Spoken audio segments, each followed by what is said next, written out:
16장 9절부터 20절까지를 저와 여러분들이 한 절씩 교독하여 읽겠습니다. 예수께서 안식 후 첫날 이른 아침에 살아나신 후 전에 7 귀신을 쫓아내어 주신 막달라 마리아에게 먼저 보이시니 마리아가 가서 예수와 함께하던 사람들이 슬퍼하며 울고 있는 중에 이 일을 알림해 그들은 예수께서 살아나셨다는 것과 마리아에게 보이셨다는 것을 듣고도 믿지 아니하니라. 그 후에 그들 중 2사람이 걸어서 시골로 갈 때에 예수께서 다른 모양으로 그들에게 나타나시니 2 사람이 가서 남은 제자들에게 알리었으되 역시 믿지 아니하니라. 그 후에 11 제자가 음식 먹을 때 예수께서 그들에게 나타나사 그들의 믿음 없는 것과 마음이 완악한 것을 꾸짖으시니 이는 자기가 살아난 것을 본 자들의 말을 믿지 아니함일러라. 또 이르시되 너희는 온 천하에 다니며 만민에게 복음을 전파하라. 믿고 세례를 받는 사람은 구원을 얻을 것이요 믿지 않는 사람은 정죄를 받으리라. 믿는 자들에게는 이런 표적이 따르리니 곧 그들이 내 이름으로 귀신을 쫓아내며 새 방언을 말하며 뱀을 집어 올리며 무슨 독을 마실지라도 해를 받지 아니하며 병든 사람에게 손을 얹은즉 나으리라 하시더라. 주 예수께서 말씀을 마치신 후에 하늘로 올려지사 하나님 우편에 앉으시니라. 제자들이 나가 두루 전파할세 주께서 함께 역사하사 그 따르는 표적으로 말씀을 확실히 증언하시니라. 아멘. 네, 여러분 오늘은 기쁜 날이죠. 예수님께서 돌아가신 후에 3일 만에 다시 부활하신 날을 또 기념하는 주일입니다. 여러분 혹시 오늘 말씀 제목을 알고 계십니까? 말씀 제목. 우리 다 같이 한 목소리로 말씀 제목을 한번 읽어보도록 하겠습니다. 시작. 부활, 엔드가 아닌 엔드입니다. 제가 이제 함께 읽자고 한 게 혼자 읽으려고 하다 보니까 엔드나 뭐 똑같이 들려지는 것 같아서 함께 읽자고 했는데요.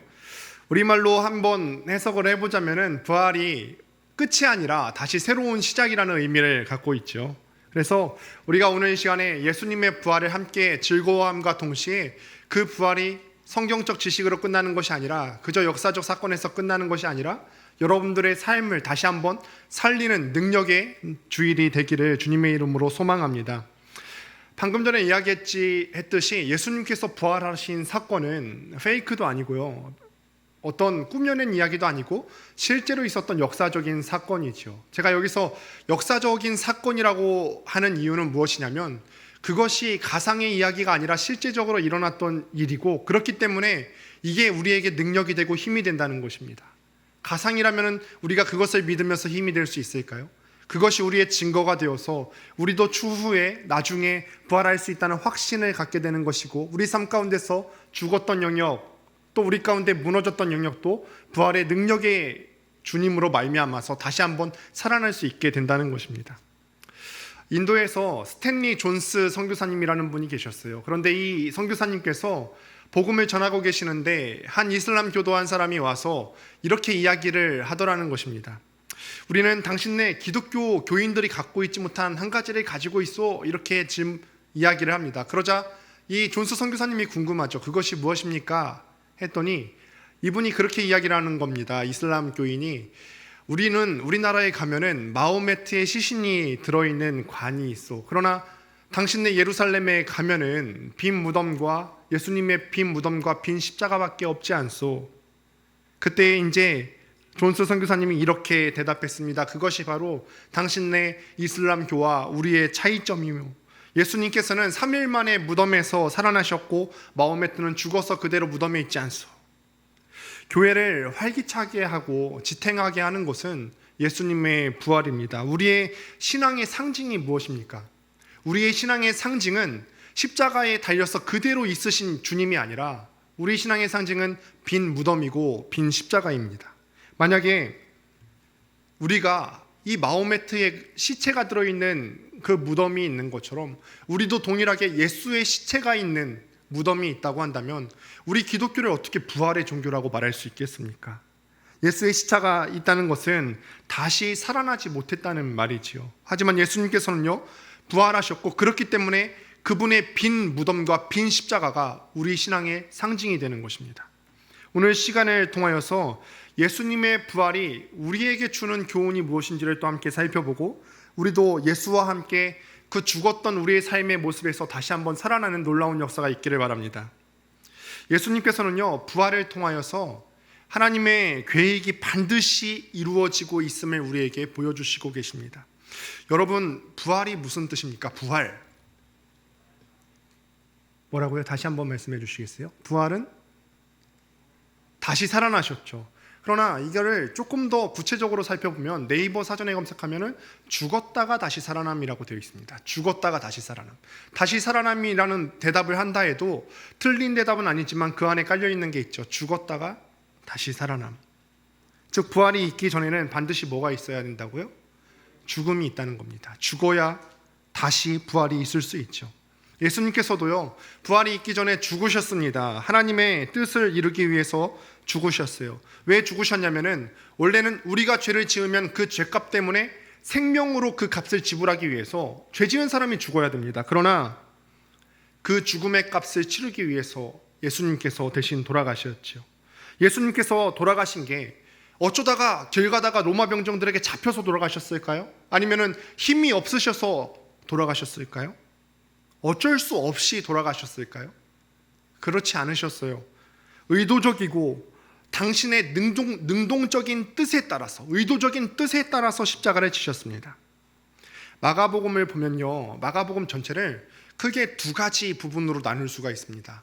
마가복음 9장을 중심으로 해서 1장부터 8장까지는 그 십자가 사건을 위해서, 십자가 사역을 위해서 준비하는 과정들이 나와 있고, 9장 이후에 10장부터 16장까지는 그 십자가 사역에 초점을 맞추는 모습들이 있어요. 1장부터 8장까지는 그래서 그 십자가 사역을 준비하면서 예수님께서 여러 가지 기적들을 일으키시는 사건들이 나와 있죠. 예수님께서 일으키셨던 기적들에는 어떤 것들이 있죠? 병든 자를 고치시고요, 또 귀신 들린 자를 내어 쫓으시고, 심지어는 죽은 자를 일으키시까지 했죠. 손 마른 자도 고치시고, 안전뱅이 또 일으키시고, 또 오병이어라는 기적을 우리에게 또한 보여주셨습니다. 그런데요, 10장을 넘어가면서부터는 이러한 기적이나 이적이 전혀 나타나지 않고 있어요. 왜냐하면 10장 이후부터는 모든 것들을 십자가 사역에 초점을 맞추기 위해서 이적이나 기적이 나타나지 않고 있습니다. 예수님께서 십자가에 달려 돌아가시는 것이 하나님 나라를 위한 뜻이고, 이 일에 성경의 초점, 마가복음의 초점이 계속해서 맞추어주고 있다는 것입니다. 다시 한번 말씀드리면은 이 예수님께서 십자가를 달려서 돌아가신 일은 힘이 없으셔서 돌아가신 게 아니라 처음부터 굉장히 의도적이고 예수님의 능동적인 뜻에 의해서 십자가 사건이 이루어지고 있다는 것입니다. 힘이 없으셔서 그런 것이 아니에요. 하나님의 뜻을 이루기 위해서 기꺼이 자신을 희생하신 것입니다. 마태복음 26장 53절 54절을 함께 읽어보도록 하겠습니다. 시작. 너는 내가 내 아버지께 구하여 지금 12군단 더 되는 천사를 보내시게 할 수 없는 줄로 아느냐. 내가 만일 그렇게 하면 이런 일이 있으리라. 한 성경이 어떻게 이루어지겠느냐 하시더라. 12군단이라고 하는 것은요, 제가 검색을 해보니까 한 군단을 보면은 한 대략 5,000명에서 한 6,000명 정도로 이루어진 군대 집단이라 하더라고요. 그러니까 12군단 정도면은 몇 명 정도가 되죠? 무려 최소한 6만 명에서 7만 명 정도의 군사가 되겠지요. 그런데 그게 또 어떤 영적인 천사들이라면 그 힘이 어마무시하지 않겠습니까? 그만한 능력이 있음에도 불구하고 예수님께서는요, 기꺼이 십자가에 자신의 목숨을 내놓았다는 거예요.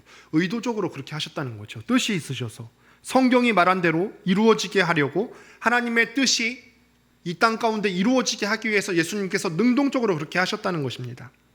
십자가에 못 박혀 돌아가실 때 한번 생각해 보실까요? 십자가에 못 박혀 돌아가실 때 전 가끔 그런 생각을 해봤어요. 예수님께서 신적 능력이 있으시잖아요, 그렇죠? 신적 능력이 있으셔서 딱 박힐 때 어떤 초인적인 능력을 자기 몸에 바라시는 거야. 야! 딱 박힐 때 하나도 안 아프다. 저만 그렇게 생각하나요? 그러면서 박히는 순간에 일단 한번 박혀보고 그 다음에 좀 박는 사람들이 밉잖아요. 그러니까 초인적인 어떤 능력을 발휘하셔서 싹 딱 그 집안의 3대 1을 다 끊어버리고 어떤 재앙을 일으키고 뭐 그런 능력을 발휘하실 수 있지 않으셨을까요? 그냥 제 생각입니다. 저라면 그렇게 했을 겁니다. 야, 다 이루었다. 그리고 나서 이제 저는 다 이루었다의 의미가 다르겠죠. 그러면 다 안 아프고 다 죽이고 그런 다음에 다 이루었다. 그렇지만 예수님께서 그렇게 하셨습니까? 그렇게 하지 않으셨어요. 왜 그렇게 하지 않으셨을까요? 하나님의 뜻을 1%도 떨어뜨리지 아니하시고 다 이루시기 위해서 그렇게 하지 않으시고 모든 고통을 다 온몸으로 받아내셨다는 거예요. 여러분, 다시 한번 말씀드리지만 부활이 있으려면 무엇이 있어야 된다고요? 죽음, 희생이 있어야 된다는 거예요. 그 죽음은요, 하나님의 뜻을 이루어 드리기 위한 죽음입니다. 하나님 나라를 위해서요, 우리에게 예수님께서 보여주시는 교훈이 뭐냐면 때로는 고난과 희생과 심지어 죽음까지도 우리 삶 가운데 있을 수 있다는 것입니다. 예수님께서는요, 인생의 그 모든 순간들을 희생과 고난을 감내하면서 사셨지요. 한순간도요, 개인의 영달을 위해서 사시는 모습을 우리는 볼 수가 없습니다. 심지어 예루살렘에 입성하실 때, 십자가에 달리시기 일주일 전에 주님께서 예루살렘에 입성하실 때 모습을 한번 보실까요? 예수님께서 그 십자가에 달려 돌아가시기 전 일주일 전은요, 예수님의 인기와 유명세가 절정에 달할 때입니다. 한번 생각해 보십시오. 이미 예수님은 수많은 병자를 고치시고요, 기적을 일으키시고 죽은 자를 일으키시고 예루살렘에 입성하시기 전부터 가는 곳마다 모든 인파를 다 끌고 다니시는 분이었어요. 그러니까 사람들이 어떤 기대를 했을까요? 예루살렘에 입성한다는 소문이 돌자마자 많은 사람들이 그렇게 기도했을 거라고요. 기대했을 거예요. 이 능력의 예수님이 정말 우리 유대인을 구원할 왕이라고 하는데 이 사람이 그 능력을 가지고 우리 가운데 오면은 우리를 속박하고 있는 로마 제국의 힘에서 우리를 구원해낼 수 있을 것이다. 어떤 그런 정치적인 메시아로 여길 수도 있었겠죠. 그러니까 예수님께서도 충분히 그런 예상이 가능했을 거예요. 예루살렘에 들어가면은 와, 나도 정말 수많은 인파가 나를 맞이하겠지? 수많은 인파가 맞이할 수 있다는 것을 충분히 예상할 수 있었겠죠. 저 같으면은 이런 상황이라면 자꾸 예수님을 저랑 비교하는 것 같아서 죄송한데 저 같으면 이런 상황 같으면은 뭔가 멋지게 들어가고 싶었을 거예요. 연예인들도 공항에 가면은 인파가 나올 줄 알고 나름 꾸민 듯 안 꾸민 듯 꾸안꾸라고 그러죠. 그렇게 공항에 나가지 않습니까? 저도 약간 그렇게 할 것 같아요. 세상적인 관점에서 보면은 좋은 차를 타면은 뭔가 사람이 있어 보이고 멋져 보이잖아요. 저 같으면 그랬을 것 같아요. 뭔가 내가 타고 들어갈 수 있는 가장 멋있는 것, 종마를 타고 들어갔을 것 같습니다. 종마. 많은 사람들이 운집할 텐데 그 가운데 멋진 명품 말을 타고 입성한다 생각해 보세요. 진짜 뭔가 왕다운 모습이지 않을까요? 그런데 주님께서는요, 평상시에 그런 것도 다 거부하셨는데 이것조차도 다 거부하시는 거예요. 마가복음 11장 2절을 보면은 이렇게 기록합니다. 함께 마가복음 11장 2절을 읽어보겠습니다. 시작. 이르시되 너희는 맞은편 마을로 가라. 그리로 들어가면 곧 아직 아무도 타보지 않은 나귀 새끼가 매어 있는 것을 보리니 풀어 끌고 오라. 뭐라고 하십니까? 종마, 명품 말이 아니라 볼품 없이 작은 나귀 새끼 한 마리를 끌고 오래요. 그것도 아직 아무도 타보지 않은 나귀 새끼를 끌고 오래요. 초보 말 아닙니까? 초보 나귀 새끼죠. 아니, 죄 지은 일도 아닌데 한 번쯤은 좋은 거 타고 들어가셔도 되지 않았을까요? 한 번쯤은. 주님, 일주일 뒤에는 십자가를 지게 되는데 일주일 뒤면은 자기가 십자가를 지게 될 것을 알고 계시는데 그렇게 큰 고통을 당하실 것 알면서 들어가시는데 그 정도는 편하게 들어가셔도 되는 거 아니에요? 저는 그런 생각을 해봤어요. 주님, 그 정도는 스스로에게 좀 해보셔도 되는 거 아닙니까? 그런데 개인을 위한 그 모든 영달을, 개인을 위한 그 모든 이익을 거부하셨다는 거예요. 여러분, 이것이 우리가 따라야 될 참 선생님 예수님의 모습이에요. 예수님이 여러분들에게 보여주신 모습이 이거예요. 그 하나조차도 자기의 영달을 위해서 살지 않으셨다는 겁니다. 늘 대가와 희생을 치르실 뿐이지 그 어떤 개인의 영달을 구하지 않으신 겸손하신 분이라는 것입니다. 그런데 여러분, 제자라고 하는 그리스도인들은 어떻습니까? 우리가 제자 훈련 다 받지 않습니까? 말뿐인 제자 훈련이 아니잖아요. 우리가 제자인데 선생님의 모습을 따라서 살아야 되는데 그런 우리의 모습이 어떻습니까? 거꾸로이지 않습니까? 내 몸의 평안함을 추구하고 내 안에 있는 영달을 추구하기 위해서는 나의 모든 시간과 물질과 가진 모든 것을 다 쏟아부을 줄 알면서 단 하나 희생할 줄도 모르는 게 우리의 모습이지 않습니까? 대가와 희생이 따르는 일이라면은 머뭇거려지지요. 이게 지금 제가 남 얘기를 합니까? 여러분들 앉으신 자리에 옆자리에 있는 사람들 얘기하는 겁니까? 우리 얘기하는 거잖아요. 심지어 복음조차도 희생 없는 복음을 찾고 있지는 않습니까? 세상에 희생 없는 복음이 어디 있습니까? 마치 홈쇼핑에서 팔고 있는 상품과 같이 느껴지진 않습니까? 홈쇼핑에서는 쇼핑 호스트가 카메라를 보면서 이렇게 묻죠. 떼돈을 벌고 싶습니까? 비즈니스 클래스로만 여행하고 싶습니까? 좋은 곳에 거하고 싶습니까? 돈 걱정하지 않고 살면 좋겠지요. 너스레를 떱니다. 심지어 배송료도 무료랍니다. 어떻게 하겠습니까? 무료라는데 거절할 까닭이 없지요. 그런데 우리는 성경 말씀도 이렇게 받아들이고 있다는 것이 문제예요. 영원히 살고 싶습니까? 죄를 용서받고 새 출발을 하고 싶습니까? 불타는 지옥이 아니라 낙원에만 들어가서 살고 싶습니까? 심지어 아예 노골적으로 묻는 경우도 있어요. 돈방석에 알고 싶습니까? 예수 믿어서 부귀영화 누리고 싶습니까? 아예 노골적으로 묻는 경우도 있죠. 물론 저는 누누이 말씀드렸지만 주님께서는 우리에게 이런 부귀와 능력도 주실 수 있는 분이라는 것을 믿습니다. 하지만 우리가 추구해야 될 것은 아니죠.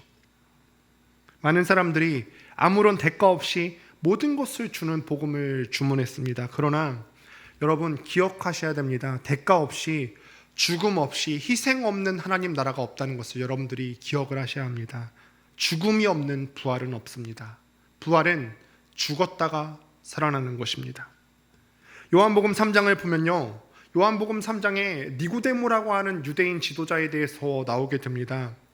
니고데모는, 그러니까 유대인 지도자 하면은 꽤 높은 자리에 올라갔겠죠. 근데 그 높은 자리에 올라가 있음에도 불구하고 그래도 꽤 마음이 열려있는 사람이었나 봅니다. 예수님에 대한 소문이 돌리자 예수님에게 가르침을 받고자 밤에 찾아갑니다. 3장 2절 말씀을 함께 보도록 하겠습니다. 함께 읽습니다. 시작. 그가 밤에 예수께 와서 이르되 라삐여 우리가 당신은 하나님께로부터 오신 선생인 줄 아나이다 하나 하나님이 함께 하시지 아니하시면 당신이 행하시는 이 표적을 아무도 할 수 없음이니이다.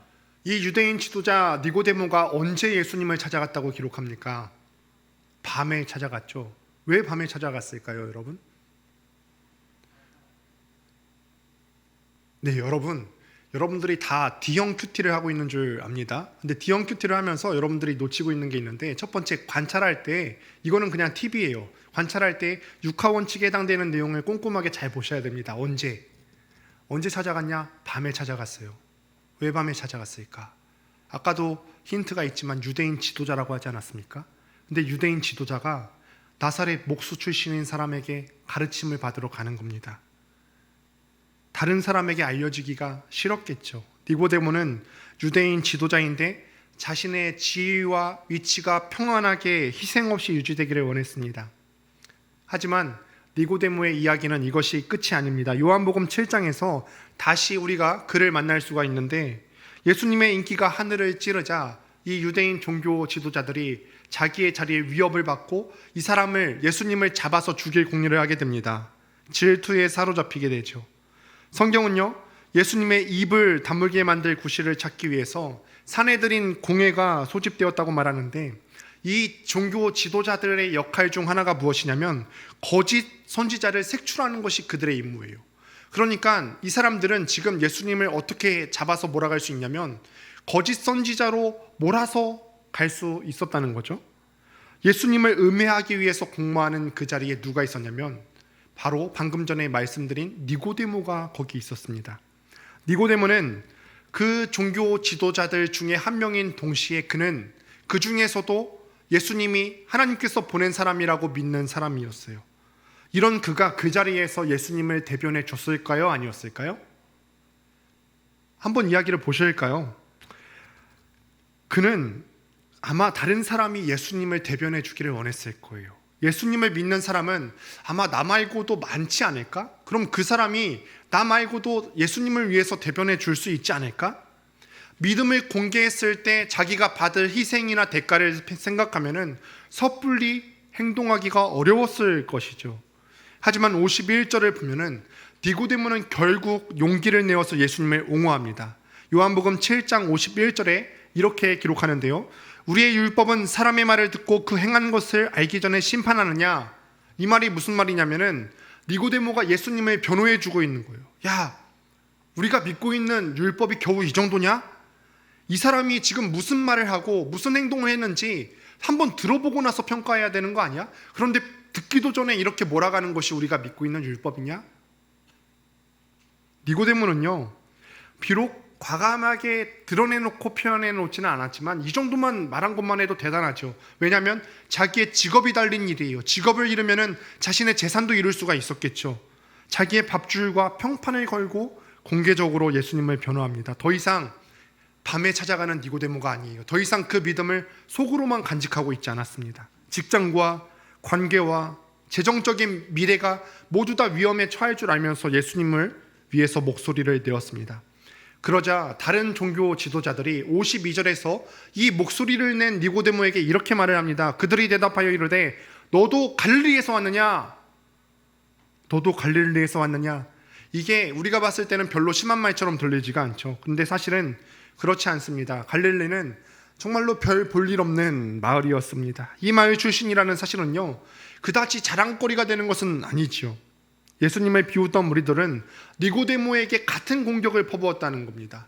예수님께서 갈릴리에서 온 선지자인데 너도 그러면 그 족속이냐, 그 무리냐?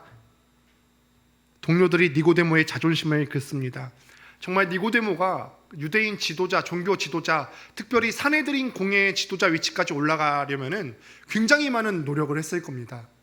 그 많은 종교적인 명성이 와르르 무너질 위기에 처했습니다. 그의 믿음이 과연 진짜일까 거짓일까 판가름이 날 수 있었던 그런 순간이었죠. 여러분, 예수님을 믿는 사람이라면요, 신앙생활을 하면서 특별히 신앙을 가지고 직장을 가는 사람이라면 누구나 이런 기로에 서게 됩니다. 하나님 나라의 백성으로 살기 위해서 때로는 희생을 마다하지 않느냐. 학교에서도 마찬가지죠. 아니면 그냥 편하게 희생 없이 가짜 믿음을 유지하며 살 테니까 다른 사람한테 전혀 드러내놓지 않고 희생 없는 명목뿐인 그리스도인으로 살 것인가? 너도 갈릴리에서 왔느냐? 너도 예수 믿는 사람이야? 이 한마디에 아무런 대가 없이 예수님을 따를 수 있다는 우리의 착각은 와르르 무너지게 되죠. 요한복음의 끝 무렵에 니고데모가 다시 한번 잠깐 등장합니다. 요한복음 19장에서 예수님께서 십자가에 못 박혀 돌아가시고 장례식 준비가 한창인데 그때 니고데모가 무엇을 갖고 오냐면 모략과 침향 섞은 것을 100리트라쯤 가지고 왔다고 그렇게 기록을 합니다. 모략과 침향은요, 보통 비싼 물건이 아니에요. 그런데 그것을 예수님께 가지고 왔다? 더군다나 온 사람들의 시선이 예수님에게 지금 쏠리고 있지 않겠습니까? 혹시나 그 시체를 훔쳐가진 않을까?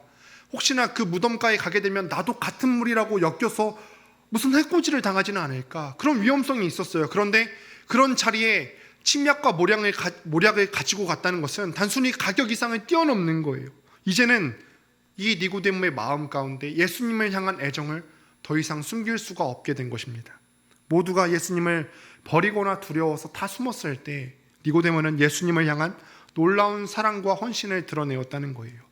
처음에는 어두운 밤에 정말 말로만 표현되었던 믿음이 전적으로 지금 새로운 차원으로 성장된 모습을 우리가 니고데모의 모습을 통해서 볼 수가 있죠. 예수님을 위해서 희생하였습니다. 기독교 전승에 따르면 그는 1세기 어느 날 복음을 전하다가 죽임을 당하였다고 합니다. 니고데모는 하나님의 뜻을 따르기 위해서 또 예수님을 위해서 대가를 치루었습니다. 예수님이 부활하시기 위해서 죽으셨듯이 그도 예수님을 위해서 희생하였습니다. 분명히 그는 지금 예수님과 저 천국 어디에서 부활의 기쁨을 같이 누리고 있을 것입니다. 여러분, 그리스도인의 제자의 슬로건과 상징이 무엇일까요? 그리스도인의 제자의 슬로건과 상징이 무엇일까요? 죽음과 십자가이죠. 누가복음 9장 23절에 한번 찾아보겠습니다. 함께 읽습니다. 시작. 아무든지 나를 따라오려거든 자기를 부인하고 날마다 제 십자가를 지고 나를 따를 것이니라. 이것이 우리의 슬로건이에요. 우리의 십자가가 상징이지 않습니까? 기독교의 상징이 십자가잖아요. 근데 가끔 그런 생각을 좀 해봤어요. 제가 가끔 엉뚱한 면이 있는데 우리도 뭔가 좀 파워풀한 걸 상징으로 좀 했으면 어떨까? 예를 들어서 예수님의 목수니까 목수가 갖고 있는 것 중에 가장 센 거는 뭐 망치 뭐 이런 것 정도면 충분히 우리의 상징으로 삼아볼 수 있지 않을까? 베스킨라빈스 같은 경우는 꽤 상징성이 있잖아요. 근데 우리는 딸랑 십자가? 너무 약해 보이는 거예요. 그런데 여러분, 이게 진짜 우리가 가져야 될 슬로건과 상징이라는 거예요. 그리스도의 제자의 슬로건은 단 한마디예요. 우리가 방금 읽은 말씀에서 드러났듯이 와서 죽으라는 겁니다. 와서 죽으라. Come and die예요. 사람들이 듣고 이거를 들었을 때 우르르 몰려올 만한 그런 슬로건과 상징은 아니지요. 오히려 찾아온 사람들마저 너 예수 믿으면 희생해야 돼, 너 예수 믿으면 이거 감내해야 되는데 할 수 있겠어? 라고 들었을 때 왔던 사람들마저 다 갈만한 그런 슬로건 아닙니까? 무시무시한 슬로건이죠. 우리더러 십자가를 지라고 하십니다. 십자가는 여러분들이 아마 잘 모르실 수도 있는데 굴욕의 상징이에요. 엄청난 굴욕의 상징입니다. 로마인들은요, 수많은 처형 방식을 사용을 했습니다. 뭐 그저 간단하게 정말 값싸게 이 사형수를 죽이기 위해서는요, 그냥 칼로 한번 베면 끝이겠죠. 불에 태우거나 돌을 던져 죽이면 손쉬웠습니다. 그보다 더 쉬운 방법을 원한다면 아까 얘기했듯이 검 한번 휘두르면 그만입니다. 그에 반해서 십자가형을 치르기 위해서는 4명의 병사와 1명의 백부장이 동원되어야 했던 값비싼 처형 방식입니다. 그런데 왜 예수님을 이 십자가형에 처했는지 아십니까?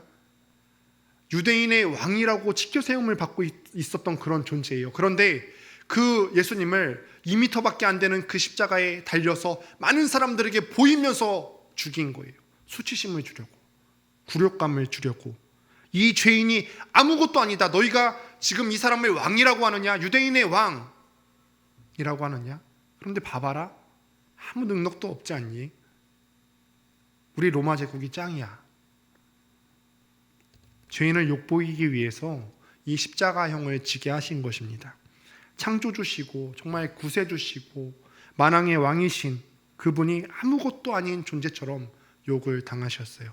사람들은요, 그렇게 예수님께서 2m 남짓의 그 십자가에 달려 돌아가셨을 때, 하늘의 빛이 그 모든 빛을 잃었을 때, 성막의 휘장이 갈라져 찢어져 내렸을 때, 그때 모든 것이 다 끝난 줄 알았어요.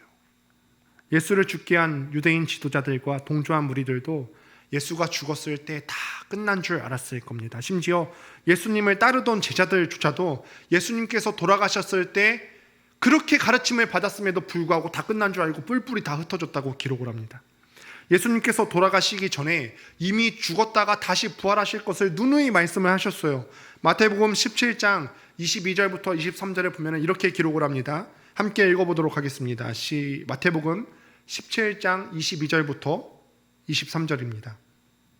제가 한번 읽어볼게요. 갈릴리에 모일 때 예수께서 제자들에게 이르시되 인자가 장차 사람들의 손에 넘겨져 죽임을 당하고 제3일에 살아나리라 하시니 제자들이 매우 근심하더라. 분명히 예수님께서 말씀하시기를 미리 말씀하셨어요. 죽었다가 다시 살아날 것이다, 그렇게 말씀을 하셨어요. 그런데 예수님께서 부활할 것이라고 말씀하셨는데도 불구하고 이에 대한 제자들의 반응이 어떻습니까? 분명히 살아날 거라고 얘기했는데 제자들의 반응이 어떻죠? 근심했다고 합니다. 근심했어요. 왜 근심했습니까? 제자들은요, 예수님께서 말씀하시는데 그 말씀하시는 가운데 한 단어에만 꽂힌 거예요. 죽음이라는 단어에만 꽂혔어요. 죽음. 그것만 꽂혀서 그것만 근심한 나머지 부활할 것이라고 생각하지 않았다는 거예요. 그게 도대체 일어날 만한 일인가? 사람이 어떻게 죽었다가 살아날 수 있어? 이게 상식적으로 가능한가? 예수님께서 죽은 나사로도 살리시고 회당장 야이로의 딸을 살리시는 것을 통해서 당신께서 생명의 주관자라는 사실을 보이시지 않았어요? 제자들이 그거 다 봤을 거잖아요. 그런데도 제자들이 이 사실을 믿지 못합니다. 그래서 예수님께서 실제로 부활하셨을 때에도 이 사실을 믿지 못했다는 거예요. 오늘 본문에서만 무려 11절과 13절과 14절에 걸쳐서 세 차례나 제자들이 예수님이 부활했다는 사실을 믿지 못했다고 그렇게 기록을 하고 있습니다. 그래서 10절을 보면은 제자들이 슬퍼하고 있는 거예요. 슬퍼하고 있어요. 부활하셨는데도 슬퍼하고 있어요. 부활이 안 믿기니까. 부활을 안 믿는 사람들에게 예수는 여전히 죽은 자일 뿐입니다. 부활하셨는데도 부활을 안 믿는 사람들에게는 예수는 여전히 죽은 자고, 그래서 그것을 믿지 않는 사람들에게는 여전히 고난과 슬픔이 그의 삶을 지배할 수밖에 없는 거예요. 계속 슬퍼하고 계속 울고 낭망할 수밖에 없는 것입니다.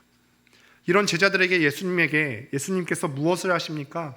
9절을 보면요, 예수님께서 자신이 부활하신 것을 보이시려고 12절과 14절에도 자신이 부활하신 것을 직접 나타내 보이십니다.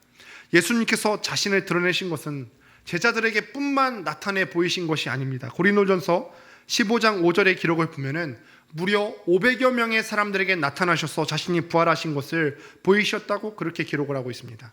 이 사람들에게 자신의 부활을 직접 나타내 보이시면서 예수님께서 하신 일이 있는데, 우리 함께 사도행전 1장 3절을 함께 보도록 하겠습니다. 함께 읽습니다. 시작.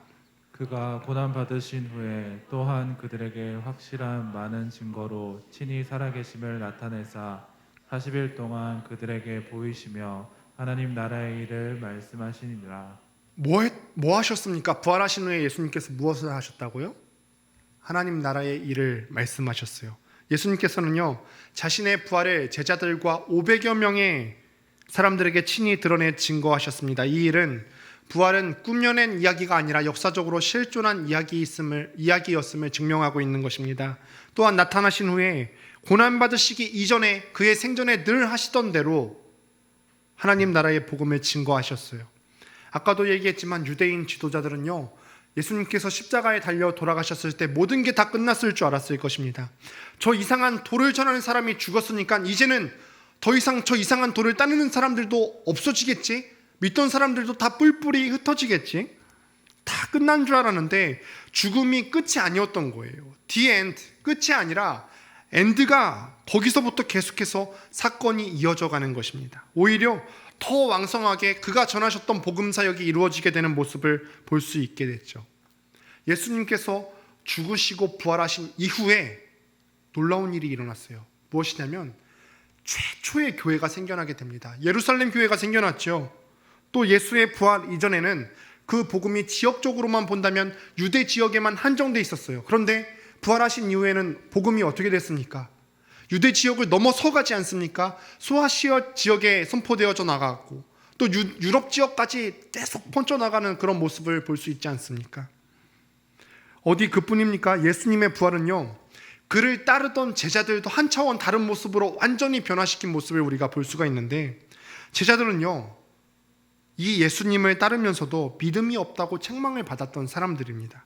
마가복음 9장 18절을 보면은 어떤 사람이 귀신 들린 자기 아들을 데리고 이 제자들에게 예수님께 데려옵니다.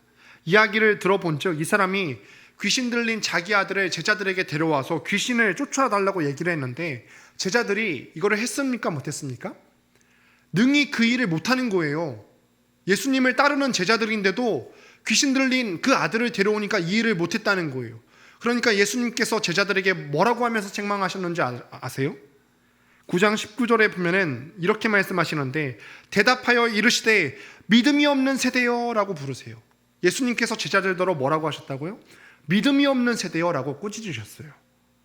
제자들이 표적과 이 기적을 일으키지 못하는 이유가 무엇이라고요? 믿음이 없어서요. 믿음이.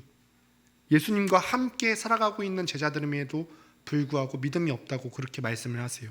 그런데 예수님께서 부활하신 이후에 제자들은 어떤 변화를 경험했을까요? 본문 20절을 보면은 이렇게 기록을 합니다. 함께 읽어보도록 하겠습니다. 시작. 제자들이 나가 두루 전파할세 주께서 함께 역사하사 그 따르는 표적으로 말씀을 확실히 증언하시니라. 이게 부활을 경험한 사람들이 경험할 수 있는 놀라운 현장입니다. 제자들이 나가서 말씀을 전할 때 어떤 일들이 있었다고 기록을 합니까? 표적과 기사가 일어난다는 것입니다. 다시 생각해 보면은 이전에 제자들이 귀신을 내쫓지 못하고 표적과 기사를 일으키지 못했을 때 예수께서 믿음이 없는 세대라고 책망하지 않으셨습니까? 그런데 지금 제자들에게 표적과 기사가 일어난다는 것은 부활 이후에 이들의 마음 가운데 믿음이 충만해졌다는 거죠. 그렇죠. 그 믿음이 있기 때문에 이제는 부활을 경험해서 그 믿음이 있기 때문에 제자들도 능히 표적과 이적과 기사를 일으킬 수 있게 되었다는 거예요. 그럴 수밖에 없겠죠, 여러분. 그럴 수밖에 없지 않겠어요? 눈앞에서 죽었던 스승의 부활을 목격했는데, 예수님의 부활을 목격했는데 이보다 더 확실한 증거가 어디 있겠습니까? 눈앞에서 죽음을 이긴 예수를 보았는데 이들이 자기가 죽는 것인들 무섭겠습니까? 예수님께서 부활하신 것을 본 제자들은 더 충만해져서 복음을 증거하기 시작합니다. 심지어는 이전보다 더 힘차고 능력 있게 복음 사역을 감당하기 시작합니다. 예수의 죽음이 끝이 아니라 이어지는 사역의 시작이 되었다는 것입니다. 사랑하는 여러분, 죽음이라는 것은요, 우리가 부활하기 위해서는 죽어야 된다고 했는데 죽음은 아마도 인간이 생각할 수 있는 가장 끔찍한 고통이 아닐까 싶어요. 인간이 생각할 수 있는 일 중 가장 끔찍한 일일 것입니다. 죽음과 마주했을 때요, 우리는 아무것도 할 수 없는 그런 무력감을 느낍니다. 그러나 예수님께서는요, 그런 죽음을 이기시고 부활하셨습니다. 이 부활을 믿는 사람에게 그 어떤 것이 두렵겠습니까? 사람은요, 누구나 살아가면서 어려움과 고난을 마주하게 됩니다. 여러분들도, 이 자리에 나오신 여러분들도 다 하나씩은 문제가 있지 않으십니까? 그동안 살아오면서 숱하게 겪어왔던 그 삶의 무게들, 고난들, 지금 겪고 있는 문제도 있지 않으십니까? 내가 정말 나 홀로밖에 지고 갈 수밖에 없는 그런 문제, 심지어 정말 너무나 무거워서 남한테 얘기조차 하지 못하는 그런 문제, 그런 어려움들이 혹시 여러분들 가운데 있지는 않으십니까? 이런 어려움이 있는데 우리가 예수님의 부활을 믿는다면 이전과 다르게 살 수 있다는 거예요. 이전에는 우리에게 이런 어려움이 처했다면 우리는 그저 무너지고 좌절하고 낭망했어요. 그런데 우리가 부활의 주님을 믿는다면, 먼저 우리가 믿는 주님이 어떤 분이신지를 믿는다면 그 주님께서, 우리가 믿는 주님께서 죽음을 이기실 정도로 능력 있고 강하신 분인데 그 주님께서 우리와 함께 있으심이 믿어진다면 여러분들의 삶의 그 어떤 문제인들 여러분들을 끝까지 올가매고 있지 않을 겁니다. 능히 감당할 수 있으실 겁니다. 여러분의 삶 가운데서도요, 다 끝난 것 같이 느껴지는 어려움과 또 고난이 있습니까? 다 끝났어. 정말 포기하고 싶고 이제 해볼 만큼, 인간적인 힘으로 해볼 만큼 다 해봤는데 끝났어. 놓아버리고 싶을 때가 있습니까? 그러나 여러분 기억하십시오. 부활하신 예수님의 능력이 여러분 안에 거하면, 죽음까지도 이기신 그 예수의 능력이 여러분의 안에 거한다면 여러분이 있는 절망의 상황이 끝이 아니라는 겁니다. 새로운 시작이 될 거라는 사실을 믿으시길 바랍니다. 예수님의 죽음이 거기서 끝이 아니라 더욱더 왕성하게 뻗어나가는 새로운 시작이 된 것처럼 여러분들의 고난 가운데서도 부활의 능력이 거한다면 거기서 끝이 아니라 새로운 차원의 세계를 경험하게 될 것입니다. 예수의 부활이 하나님 나라의 사역과 제자들에게 새로운 시작점이 된 것처럼 여러분들에게도 위로가 되고 또 능력의 사건이 되기를 주님의 이름으로 축원드립니다. 함께 우리 찬양했으면 좋겠습니다. 우리 부활절을 하면서, 제가 부활절 때마다 이 찬양을 하면은 그렇게 기쁘지 않을 수가 없는데요, 우리 무덤에 머물러 같이 함께 찬양하며 나갑시다. 다 같이 일어나서 함께 찬양합니다. 무덤에 머물러 예수 내 구주 새벽 기다렸네. 예수 내 주 원수를 다 이기고 무덤에서 살아나셨네. 어둠을 이기시고 나와서 성도 함께 길이 다스리시네.